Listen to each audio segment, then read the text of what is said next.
하나님께서 우리에게 주신 말씀은 신약성경 마태복음 16장입니다.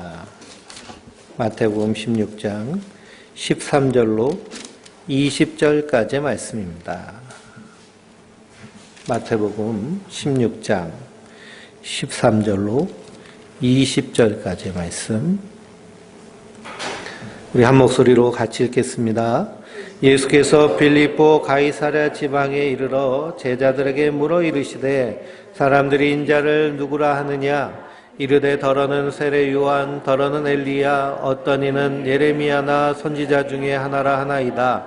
이르시되 너희는 나를 누구라 하느냐? 시몬 베드로가 대답하여 이르되 주는 그리스도시요 살아계신 하나님의 아들이시니이다. 예수께서 대답하여 이르시되 바요나 시몬아, 내게 복이 있도다. 이는 내가 알게 한 이는 혈육이 아니요 하늘에 계신 내 아버지시니라. 또 내가 내게 이르노니 너는 베드로라. 이는 이 반석 위에 내 교회를 세우리니 음부의 권세가 이기지 못하리라.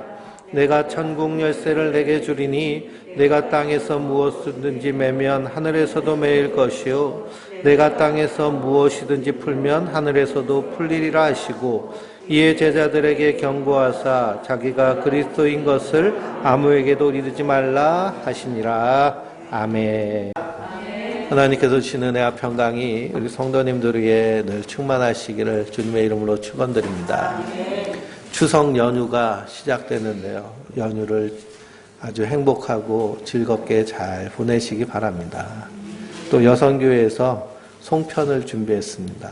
그래서 가져가셔서 가족끼리도 맛있게 드시고 또 많이 맞추셨어요. 그래서 전도 대상자에게 아무나에게 주지 마시고 전도 대상자에게도 이렇게 선물로 주면서 사람이 떡으로만 살 것이 아니요 하나님의 말씀으로 살아야 된다, 꼭 전하시기 바랍니다.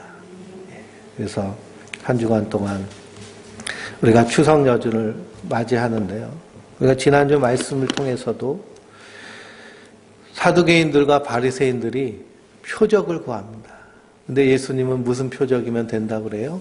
요나의 표적. 예수님이 십자가에서 죽으시고 부활하신 것을 상징하는 요나의 표적이면 된다고 하십니다.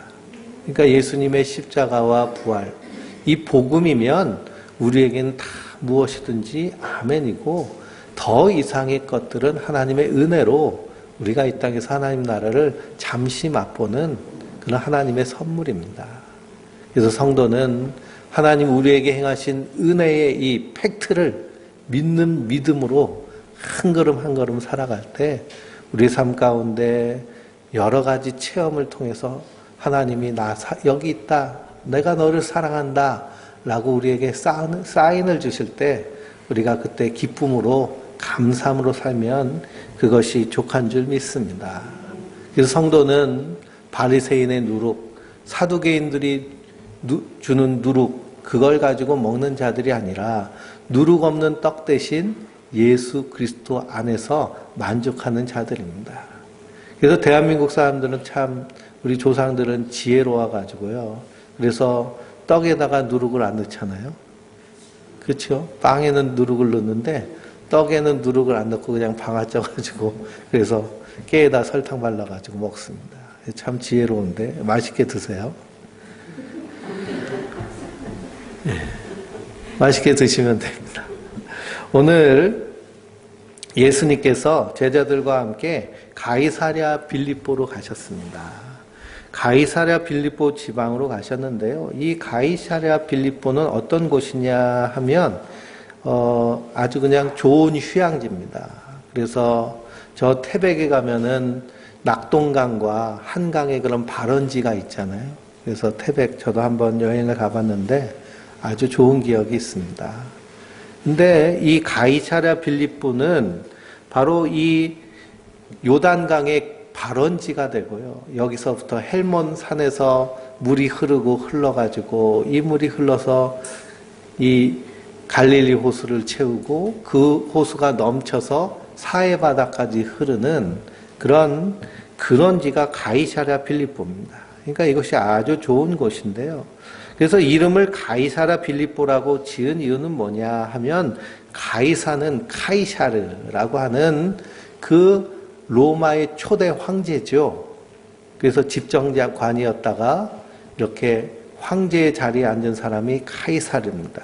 그래서 카이사르라는 이름을 지었어요. 왜 그러냐? 로마 당시에 로마가 전 세계를 지배할 때 어떻게 지배했느냐? 황제가 다 지배할 수 없으니까요. 그 분봉왕을 세웠습니다. 그래서 거기를 다스리도록 합니다. 그래서 헤롯이 이 유다 지역의 분봉왕으로 있었어요. 그러면서 황제에게 잘 보여야 떡고물도 얻어먹고 그리고 자기 왕권도 유지할 수 있고 그러니까 그 헤롯의 아들인 빌립 왕이 그 도시를 재건하면서 카이사르라는 그런 도시 이름을 지었습니다. 그랬더니 지중해에 이미 큰 도시인 카이사르라는 도시가 있어요. 그래서 거기다가 자기 이름을 또 붙였습니다. 가이사 빌립보라는 그런 이름을 붙여서 도시를 만들고 그것을 수도로 삼았습니다. 그러니 이 도시는 어떤 도시냐 하면 황제 숭배를 하는 아주 극치의 도시입니다. 황제를 위한 신전을 만들고요. 거기서 황제를 친송하며 노래합니다. 그러니 이 가이사랴 빌립보에 가면 사람들이 제일 먼저 뭘 할까요? 그 아름다운 건축물들, 그 대리석으로 다 도시를 건축했기 때문에 엄청나게 아름다운데 그 아름다운 도시를 보면서 황제를 찬송하는 도시가 바로 그 도시입니다. 그런데 그곳에서 예수님이 제자들에게 뭐라고 말씀하세요? 너희 사람들이 인자를 누구라 하느냐라고 물으시는 겁니다. 그러니 가이사랴 빌립보에서 인자를 누구라 부르느냐라고 할 때 베드로가 신앙 고백을 하죠. 주는 그리스도시요 살아계신 하나님의 아들입니다. 주는 그리스도시요 살아계신 하나님의 아들입니다. 이 가이사르 빌립보에서 그래서 사도 바울은 로마서 10장 10절 말씀에 사람이 마음으로 믿어 의에 이르고 입으로 시인하여 구원에 이르느니라 라고 말씀하셨어요. 그래서 이 가이사랴 빌립보에서 황제를 친송하지 않고 다른 사람을 칭송하면 어떻게 될까요? 비난받고요. 잘못하면 잡혀갈 수도 있는 겁니다. 근데 그곳에서 베드로가 주는 그리스도시요 살아계신 하나님의 아들입니다. 라고 이렇게 예수님에 대해서 신앙 고백을 합니다. 여기에 대해서 예수님께서 바요나 시몬아 내가 복이 있다라고 말씀하십니다. 바요나 시몬아라는 말 가운데는요. 요한의 아들 시몬아라는 말씀을 바요나 시몬아라고 이렇게 말씀하십니다. 그러니 요한의 아들 시몬이에요. 베드로의 히브리 이름은 시몬이고 그리고 예수님께서 베드로에게 별명을 붙여주셨는데요. 게바라는 별명을 붙여주셨습니다. 게바라는 말은 아람어이고 반석이라는 뜻입니다. 그러니 이 헬라어로는 베드로라고 부르는 거예요. 페트루스. 그러니까 베드로는 우리 이렇게 코리안 발음이고요. 콩글리시 발음이고 헬라어로는 페트루스라고 이렇게 부릅니다. 그래서 헬라어로는 페트루스 그리고 아람어로는 게바. 그래서 바요나 시몬아 내가 복이 있다라고 말씀하시죠. 왜 복이 있다고 하셨느냐? 베드로가 뭐라고 신앙 고백을 했죠? 주는 그리스도시요 살아계신 하나님의 아들입니다. 이렇게 고백했기 때문입니다. 그리스도라는 그 말은 히브리어는 메시아, 헬라어로는 크리스토스, 그리고 한자로는 기독, 우리말로 말하면 나를 구원하시는 분이십니다. 구원자시고 그리고 하나님의 아들 나의 주인이십니다. 라고 하는 고백입니다. 그러니 예수님이 베드로를 향해서 복이 있다 하시는 거예요. 그래서 성도는 하늘의 신령한 복을 누리는 자인데요. 베드로를 향해서 복이 있다고 하십니다. 왜 베드로가 복이 있다고 예수님 말씀하셨나요? 이 고백을 통해서 베드로는 어떤 복을 받게 됐나요? 성경을 읽어보면요. 교회로 부름받는 복을 받게 되었습니다. 그래서 베드로에게 너는 베드로라. 내가 이 반석 위에 무엇을 세우세요? 교회를 세우시고 음부의 권세가 이기지 못하리라 라고 말씀하십니다. 그러니 베드로가 받은 복은 교회로 부름받는 복입니다. 교회로 부름받았을 때 그 교회는 무슨 권세가 이기지 못해요? 음부의 권세가 이기지 못합니다. 음부의 권세는 죄와 사망의 권세입니다. 지옥의 권세예요. 그러니 교회로 부름받은 성도는 이 죄와 사망의 권세를 이긴 자들인 줄 믿습니다. 그리스도께서 십자가에서 우리 허물과 죄를 다 대신 지시고 죽으신 후에 부활하셨기 때문에 예수님이 부활하신 그 부활의 첫 열매 되셨듯이 우리도 그 부활의 영광스러운 몸으로 주님 앞에 서게 될 줄 믿습니다. 그러니 교회로 부르심을 받았다는 것은 음부의 권세가 이기지 못한다는 것을 의미합니다.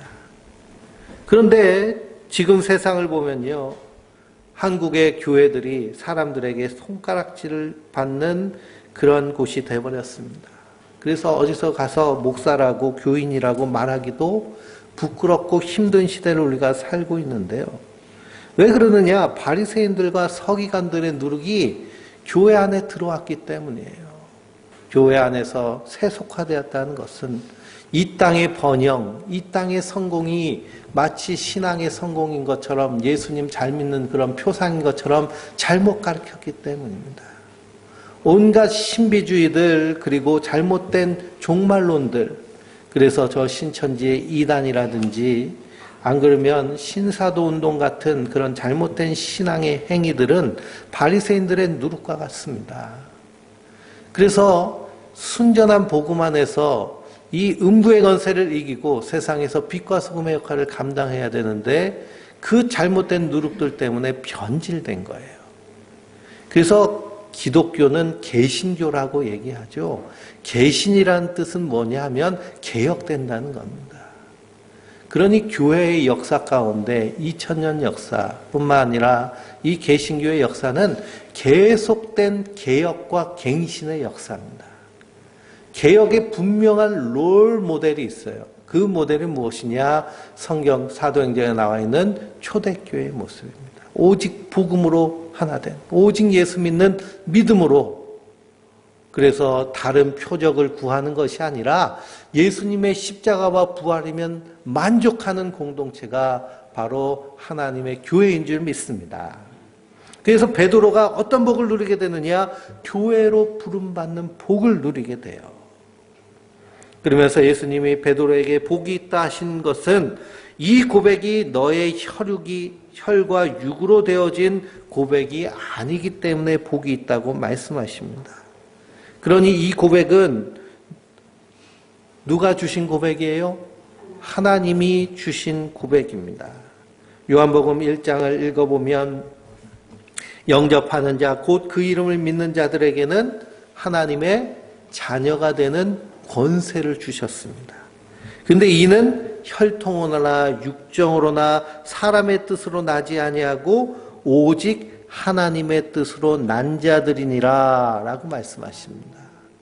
그래서 신약 성경을 읽으면서요, 혈과 육이라는 말씀이 나오면 제일 먼저 연상돼야 되는 말씀이 무엇이냐? 요한복음 1장 9절부터 14절의 말씀이에요. 참빛 곧 세상에 와서 각 사람에게 비치는 빛이 있었나니 그가 세상에 계셨음에 세상이 그로 말미암아 지은 바 되었을 때 세상이 그를 알지 못하였고 자기 땅에 오매 자기 백성이 영접하지 아니하였으나 그랬습니다. 그 예수님이 이 이스라엘에 오셨잖아요. 세례 요한이 보라, 세상 죄를 지고 가는 하나님의 어린 양이다. 나는 그의 신들매도 감당하지 못하는 그분 하나님의 아들 우리의 구세주 메시아야 라고 분명히 선언했습니다. 그런데 유대인들이 이 예수님을 그리스도로 우리 구원자로 영접하였나요? 영접하지 않았어요. 그래서 요한복음 뭐라고 하느냐? 영접하는 자, 곧 그 이름을 믿는 자들에게는 하나님의 자녀가 되는 권세를 주셨으니 이는 혈통으로나 육정으로 나지 아니하고 사람의 뜻으로 나지 아니하고 오직 하나님의 뜻으로 난 자들이니라. 말씀이 육신이 되어 우리 가운데 거하심에 우리가 그의 영광을 보니 하나님의 독생자의 영광이요 은혜와 진리가 충만하더라 라고 말씀하고 있습니다. 그러니 하나님의 뜻에 따라 난 자들은 어떤 자들이냐? 에베소서 1장을 보면요, 사도 바울이 에베소 교회를 향해서, 성도를 향해서 우리 다 함께 찬송합시다 하고 찬송하리로다 그럽니다. 찬송하리로다. 무엇을 찬송해야 되느냐? 하나님이 태초에 우리를 어떻게 하셨어요? 예정하셨어요. 우리를 하나님의 백성으로 예정하셨다고요. 그래서 이사야 선지서를 읽어보면 내가 너를 지명하여 불렀나니 너는 내 것이라 라고 하나님 선언하십니다. 그래 하나님이 태초에 천지를 창조하실 때 누구를 다 예정하시고 나를 다 예정하시고 지명하여 부르셨어요. 뿐만 아니라 이 깨진 세상 가운데 살면서 허물과 죄로 죽을 심판받을 인생인데 예수님이 그 허물과 죄를 다 대신 지시고 십자가에 달려 죽으셔서 부활하심으로 우리가 구원받는 하나님의 백성이 되는 은혜를 누렸고요. 그것을 확실하게 보증하는 성령으로 인치셔서 우리로 하나님의 자녀가 됐으니 우리가 찬송하리로다 라고 사도 바울은 에베소 교회 성도를 향해서 권면하고 있습니다. 그러니 우리 성도들도 이 땅에서 날마다 뭐 하는 자들이에요? 찬송하는 자들이에요. 제가 누누이 말씀드렸죠. 교회는 건물이 아니라 우리 성도 한 사람 한 사람이 교회라고 말씀드렸습니다. 바요나 시모나 내가 복이 있다 라고 말했는데요. 예수님은 우리를 향해서 뭐라고 말씀하세요? 너희가 복되다 라고 말씀하십니다. 왜? 우리가 무엇이기 때문에? 교회이기 때문에. 교회이기 때문에 음부의 권세가 우리를 감히 넘보지 못하는 그 큰 은혜를 주신 줄 믿습니다. 그래서 18절 말씀에 예수님께서 베드로에게 말씀하시는데요. 한번 18절 같이 읽어볼까요? 또 내가 내게 이르노니 너는 베드로라 내가 이 반석 위에 내 교회를 세우리니 음부의 권세가 이기지 못하리라. 아멘. 그랬습니다. 예수님이 너는 베드로라 라고 말씀하셨어요. 너는 페트라라. 페트로스라. 그래서 예수님이 말씀하시면 예수님은 하나님 그분이시고 말씀이 육신이 되어 오신 분이시기 때문에 예수님이 말씀하셨다라고 하면 그 말씀대로 이루어지는 줄 믿습니다. 그래서 우리가 주일학교 때 찬양하잖아요. 예수님이 말씀하시니 물이 변하여 포도주 됐네. 예수님이 말씀하시니 나병 환자가 낫고요. 예수님이 말씀하시니 바다와 바람이 잔잔해지고 예수님이 말씀하시니 그 오병이어의 기적이 일어나고 예수님의 말씀은요 우리 사람의 말과는 달리 창조주의 언어이기 때문에 하나님은 말씀으로 세상을 창조하셨듯이 여기서 예수님이 말씀하셨다라고 하는 것은 반드시 하나님 예수님이 그렇게 하시겠다는 겁니다. 그래서 예수님이 말씀하시니 베드로가 교회가 됩니다. 너는 베드로라 내가 이 반석 위에 내 교회를 세우리니 음부의 권세가 이기지 못할 것이다 라고 말씀하십니다. 그런데 이 구절을 가지고요 카톨릭과 기독교가 개신교가 완전히 나누어져 있습니다. 카톨릭은 이 말씀을 어떻게 번역하느냐 하면 베드로 위에 교회를 세운다라고 봤습니다. 베드로 위에 교회를 세웠기 때문에 그래서 교회의 권위가 누구에게 있느냐 하면 베드로에게 있다고 봐요. 그래서 이 카톨릭의 제1대 교황이 베드로입니다. 그리고 저 바티칸 이탈리아에 여행 가면 바티칸 공화국 꼭 들리는데요. 거기 가장 웅재하고 아름다운 성당이 있는데 그게 성 베드로 성당입니다. 거기에 1대 교황이 베드로예요. 그래서 지금 266대까지 교황이 쭉 이어져 나갔는데요. 그래서 교회의 권위는 다 교황에게 있습니다. 카톨릭이 그렇게 얘기를 해요. 베드로 위에 세웠기 때문에. 근데 우리 개신교는 그렇게 보지 않습니다. 헬라어로 보면 너는 베드로라 라고 할 때 그건 페트로스라는 단어고요. 이 반석 위에 세우리라 라고 할 때 이 반석은 페추라입니다. 그래서 베드로와 같은 성도의 신앙 고백 위에 교회가 세워진다라고 이렇게 봅니다. 그러니 베드로 위에 세우신 것이 아니고요. 베드로와 같은 연약한 인생, 정말 어부의 삶을 사는 그런 무지몽매한 인생이라도 하나님이 부르셔서 하나님의 제자, 예수님의 제자 삼으시고 그가 예수 믿는 믿음으로 신앙을 고백하잖아요. 주는 그리스도시요 살아계신 하나님의 아들입니다 라고 하는 이 믿음의 반석 위에 하나님의 교회가 세워지는 줄 믿습니다. 그래서 이 신앙 고백을 하는 자들이 바로 성도들입니다. 우리가 교회가 되는 것은요, 교회당을 다닌다고 교회가 되는 것이 아니에요. 우리가 교회가 된다는 것은 베드로와 동일한 신앙 고백을 하는 자들입니다. 주는 그리스도시요 하나님의 아들입니다 라고 하는 신앙 고백. 이 신앙 고백이 있기까지 우리가 복음을 듣고 복음 앞에서 회개하고 그리고 이제 복음에 합당한 삶을 사는 모습이 교회의 모습인 줄 믿습니다. 그래서 복음을 전할 때 사지읒에 대해서 말씀드렸잖아요. 하나님이 주인인데 내가 주인 노릇하는 것이 죄입니다. 그러니 하루를 살면서 우리 성도님들은 하나님이 주인이 되셔서 사셨나요? 안 그러면 내가 내 인생의 주인이 돼서 사셨나요? 우리 인생은 다 내가 내 인생이 주인인 줄 알고 그렇게 삽니다. 근데 복음 안에서 회개한 자는 그게 잘못된 것이라는 걸 알죠. 그렇지만 복음 안에서 회개하지 않은 인생은 내가 내 인생의 주인으로 사는데 그게 뭐가 문제 있어? 이렇게 얘기를 합니다. 근데 내가 내 인생의 주인으로 산다고 할 때 정말 내 인생의 주인으로 사는지 한번 봐야죠. 사실은 세상이 이끄는 대로 내 정욕이 끄는 대로 끌려다니며 사는 인생입니다. 그러니 우리가 어렸을 때 다 소원을 하나씩 품잖아요. 저는 나중에 커서 뭐가 되고 싶었냐 하면은 파이로트가 되고 싶었어요. 비행기 조종차. 그래가지고 저기 공군 사관학교에 가가지고 파이로트가 되려고 그랬는데 면접 과정에서부터 떨어집니다. 시력이 안 좋기 때문에요. 사관학교 입학 자체가 안 돼요. 그러니 사람이 아무리 인생을 소원하고 계획하고 꿈꿔도 자기 원하는 대로 살 수 있는 인생이 지구상에 몇 명이나 될까요?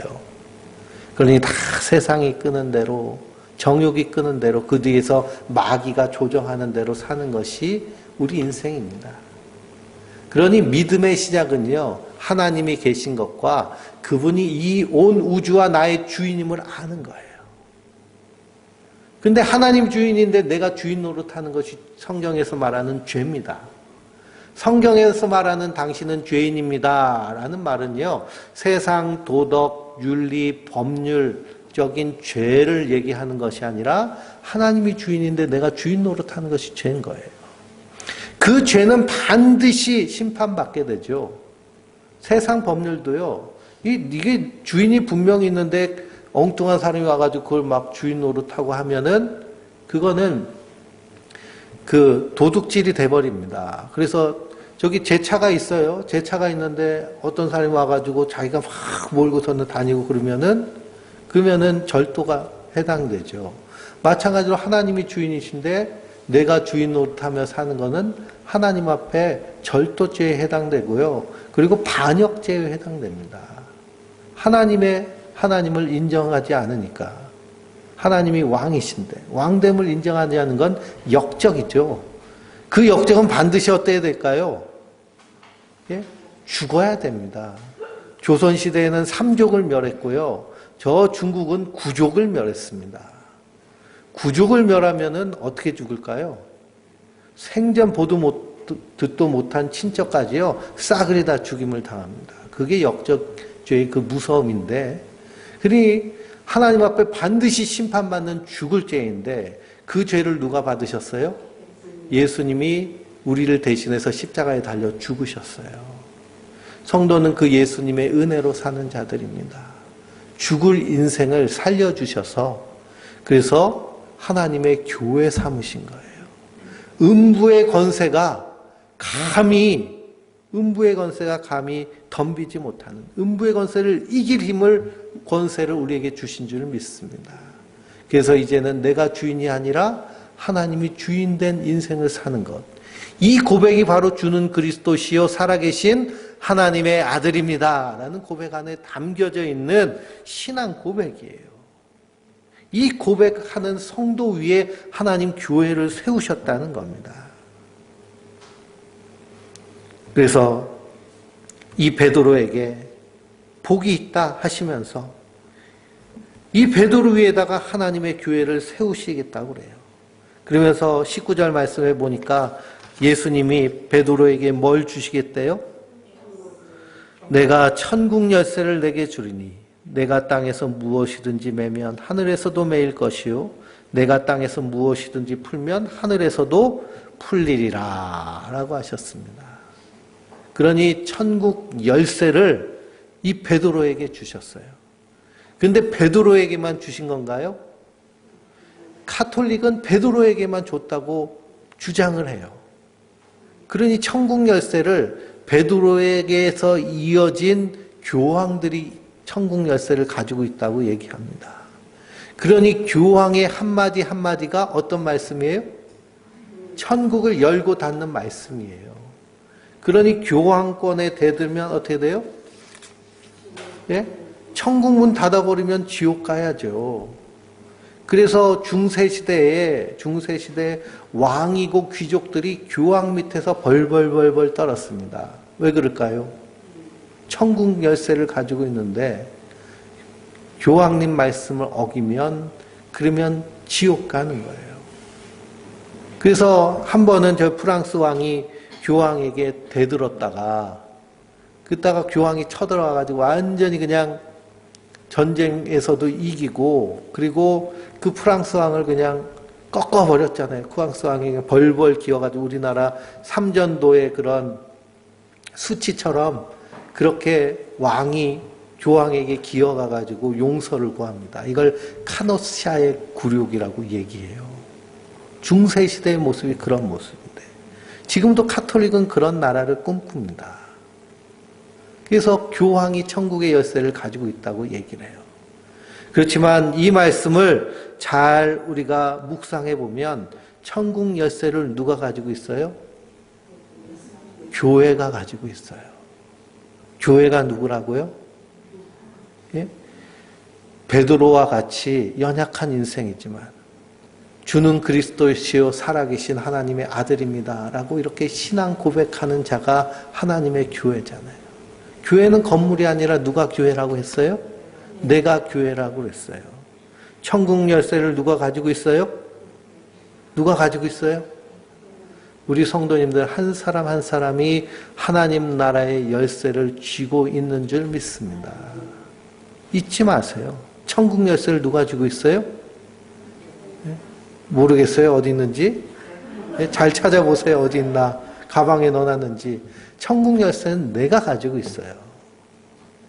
그래서 내가 열면 열리고 닫으면 닫혀요. 예수님이 말씀하시면 그대로 이루어지는 것이 예수님의 말씀입니다.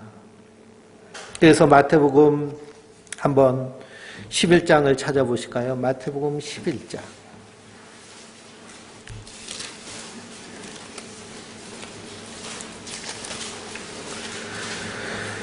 25절부터 30절입니다. 마태복음 11장 25절부터 30절. 그때 예수께서 대답하여 이르시되 천지의 주제이신 아버지여 이것을 지혜롭고 슬기 있는 자들에게는 숨기시고 어린아이들에게 나타내심을 감사하나이다. 옳소이다. 이렇게 된 것은 아버지의 뜻이니이다. 내 아버지께서 모든 것을 내게 주셨으니 아버지 외에 아들을 아는 자가 없고 아들과 또 아들의 소원대로 계시를 받은 자 외에는 아버지를 아는 자가 없느니라. 수고하고 무거운 짐진 자들아 다 내게로 오라. 내가 너희를 쉬게 하리라. 나는 마음이 온유하고 겸손하니 나의 멍에를 메고 내게 배우라. 그리하면 너희 마음이 쉼을 얻으리니 이는 내 멍에는 쉽고 내 짐은 가벼움이니라. 아멘. 그래서 아버지께서 지혜롭고 슬기 있는 자들에게는 어떻게 하셨어요? 숨기셨어요. 바리새인들, 서기관들, 제사장들, 사두개인들 그 당시에 지혜롭다고 하는 사람들에게는 숨기시고 어린아이들에게는 나타내셨어요. 그 어린아이 같은 사람이 누구예요? 베드로 같은 어부들, 세리들, 그 당시 죄인이라고 말하는 사람들. 이렇게 된 것은 누구의 뜻이에요? 아버지의 뜻이에요. 누구의 소원대로? 아들의 소원대로. 아들의 소원대로 계시받은 자 외에는 아버지를 아는 자가 없어요. 그러니 아들의 소원대로 지금 베드로에게 무엇을 주시는 거예요? 천국 열쇠를 주시는 거예요.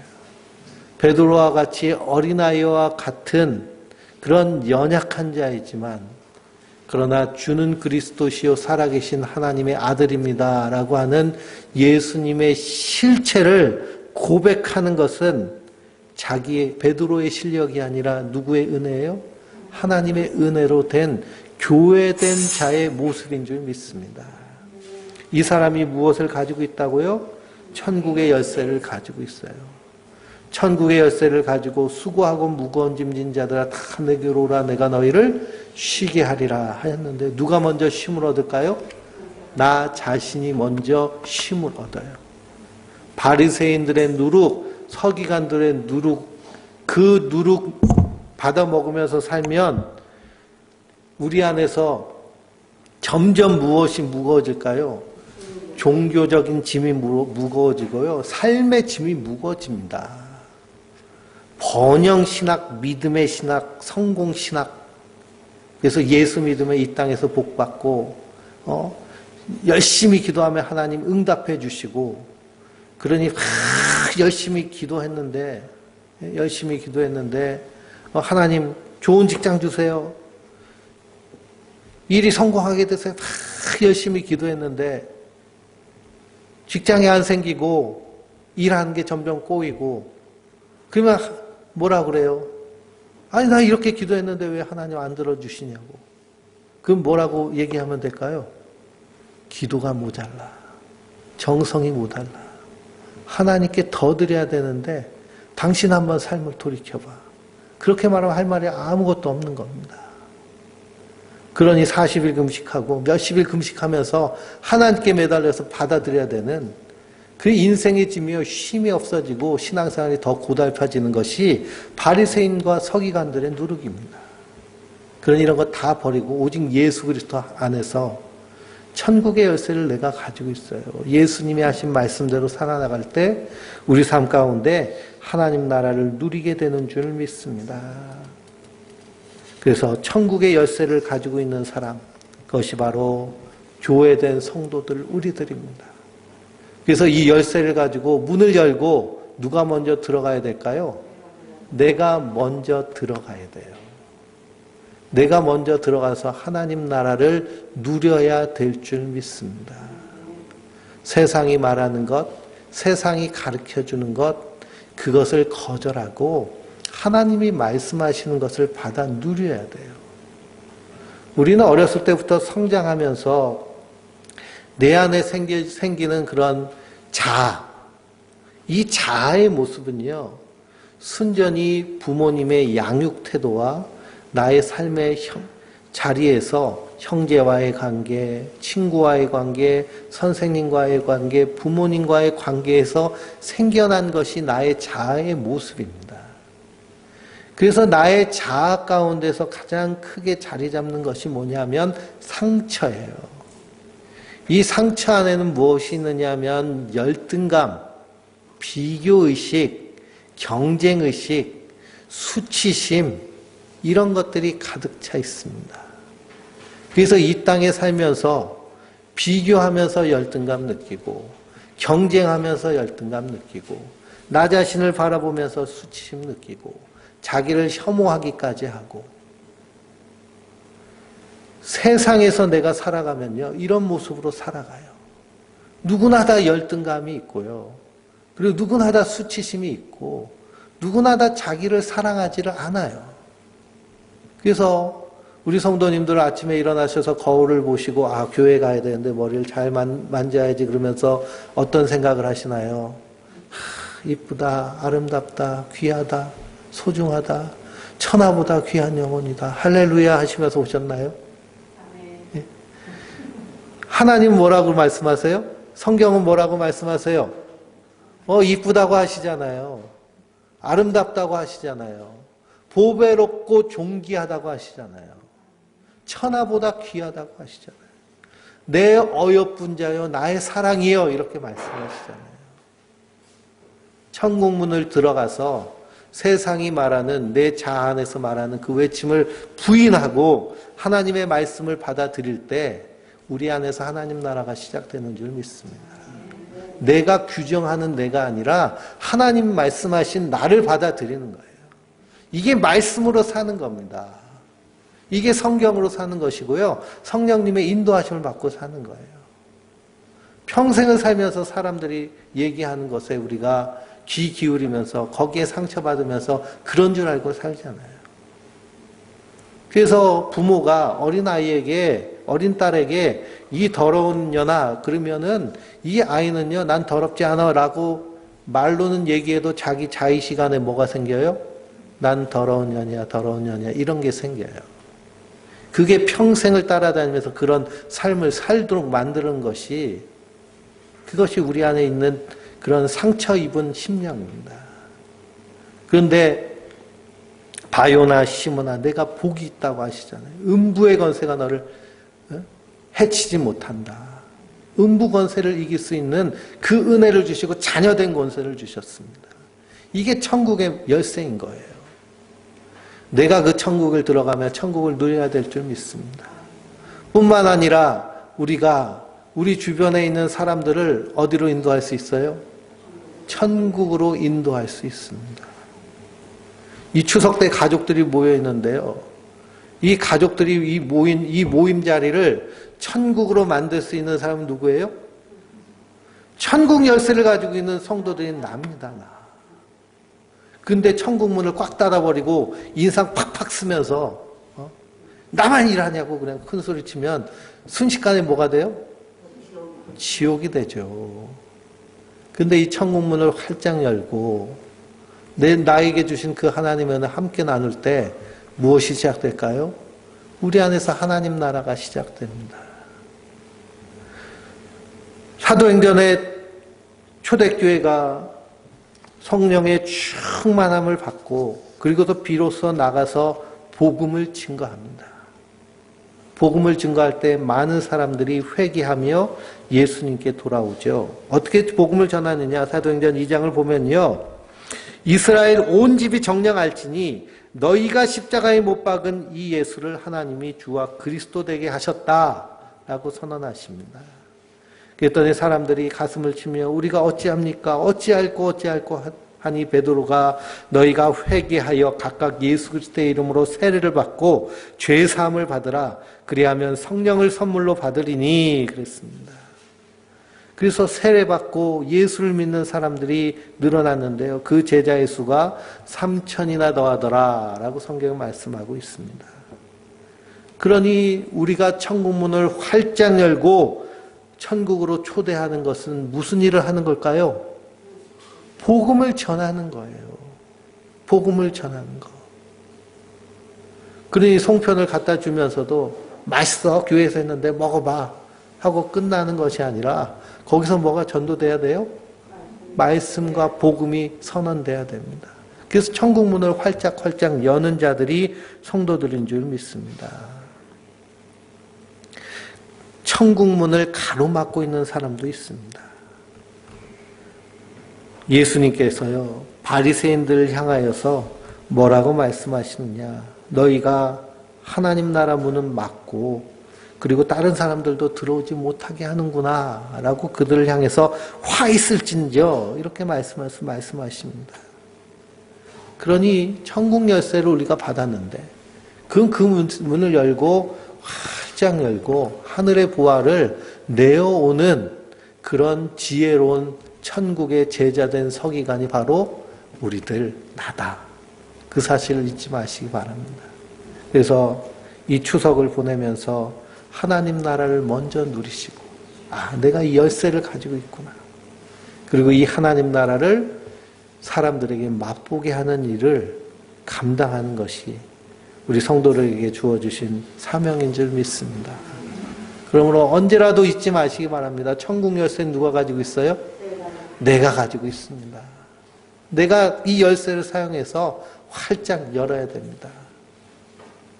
그래서 날마다 하나님 나라를 살아내는 그 안에서 기쁨과 감사가 충만한 하나님의 사람들 되시길 주님의 이름으로 축원드립니다.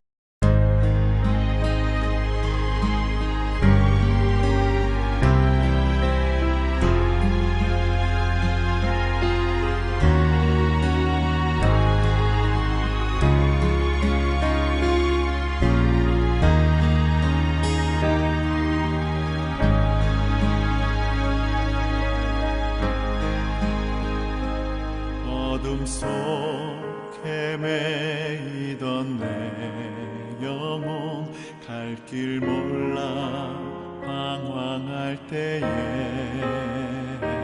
주의 십자가 영광의 그 빛이 나를 향해 비추어 주셨네.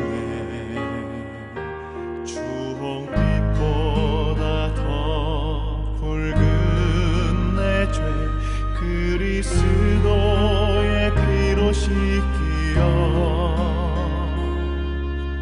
완전한 사랑 주님의 은혜로 새 생명 주께 얻었네.